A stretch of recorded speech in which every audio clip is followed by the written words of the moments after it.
The incredible true accounts of U.S. Marine Corps Gunnery Sergeant Carlos Norman Hathcock. Snipers are first and foremost about precision, secondly about skill and experience. Carlos Hathcock had all that and then some. His service was so legendary that a rifle was named after him, the M25 Whitefeather. The world is made up of two kinds of men, the ones who spend time deciding who they want to be in the world and the ones who were born knowing. Carlos Hathcock knew from a very early age what he wanted to become. He wanted to be a soldier. He dreamed of fighting for his country. In 1959 at age 17, Hathcock pursued this dream and enlisted in the U.S. Marine Corps. His uncanny talent as a marksman was quickly recognized by his superiors at the rifle range while he was in recruit training at Camp Pendleton. In 1966 Hathcock was deployed to Vietnam and worked as a military policeman, but destiny had a different job in mind for him. Captain Edward James Land had convinced the Marines to employ snipers for every platoon, then began recruiting Marines who had set records in sharpshooting. Impressed with Hathcock's achievements, he quickly asked him to join. Hathcock completed his training with more ease than most and was immediately sent on assignment. He very quickly became enemy number one for the NVA. He ran up a kill count so high that eventually a $30,000 bounty was placed on his head. To put this in perspective, the usual reward for U.S. snipers was between $2,000 and $8,000. Hathcock was different. He and his rifle proved so destructive that the NVA believed it crucial to kill him for the sake of its own troops. He was in a league of his own. Every single marksman who made an attempt on his life ended up a corpse.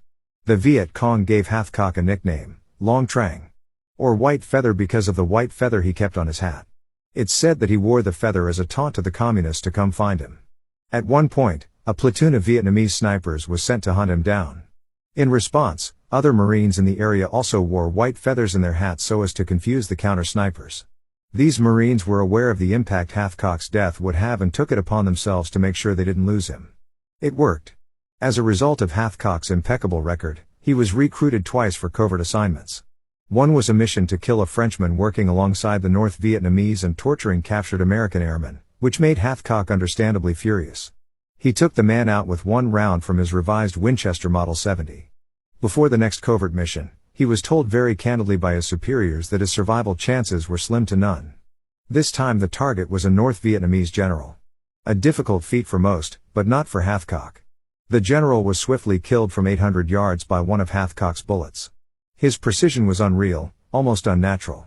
In one absolutely unprecedented incident in the jungle near Hill 55, southwest of Da Nang, an enemy sniper known as Cobra was sent to kill Hathcock. After a long, drawn-out game of cat and mouse between Hathcock, his spotter, and the enemy sniper, Hathcock shot the final round from 500 yards, which flew right through the enemy sniper's rifle scope and penetrated the man through his eye. Before he considered the mission completed, however, Hathcock seized the enemy's sniper rifle as a trophy, and took it back with him to be turned over and tagged.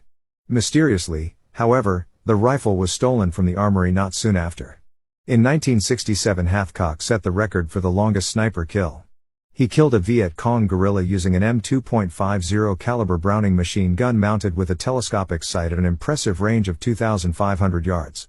There was only one instance during his whole career in which Hathcock took off his white feather.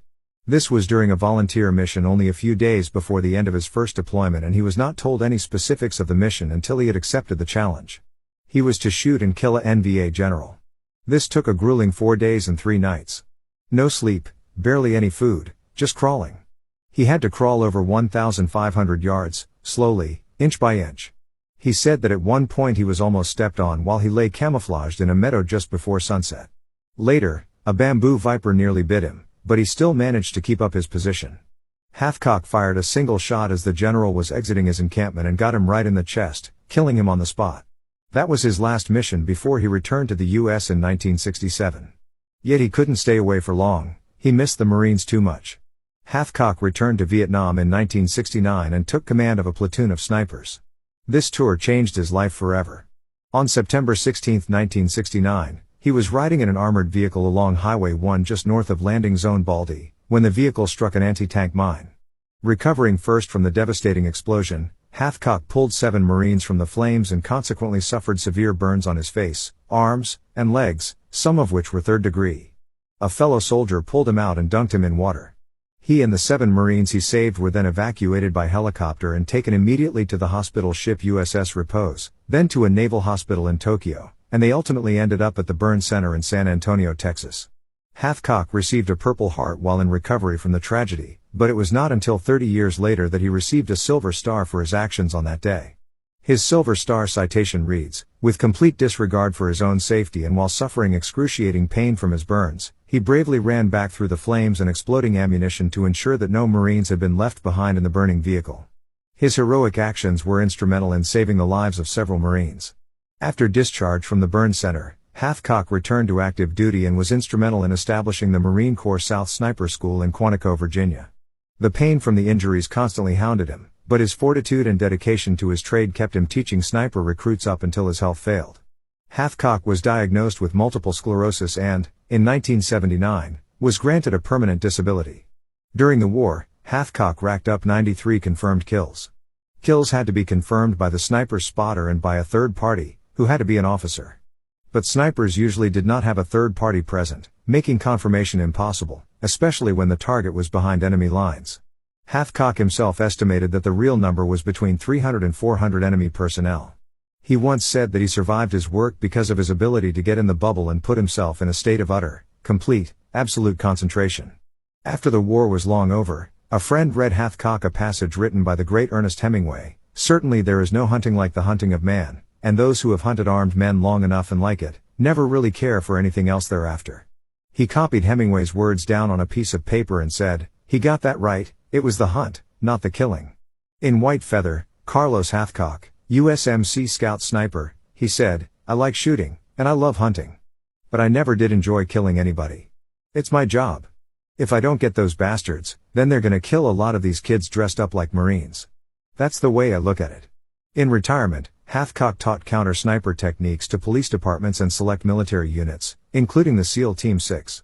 He died in 1999 in Virginia Beach, Virginia, from complications from multiple sclerosis and was buried at Woodlawn Memorial Gardens in Norfolk, Virginia. To read Carlos Hathcock's full story plus 30 other heart-stopping war hero accounts, please check out the book, Giant Killers, War Heroes and Special Forces Legends, available now on Amazon. God bless our vets.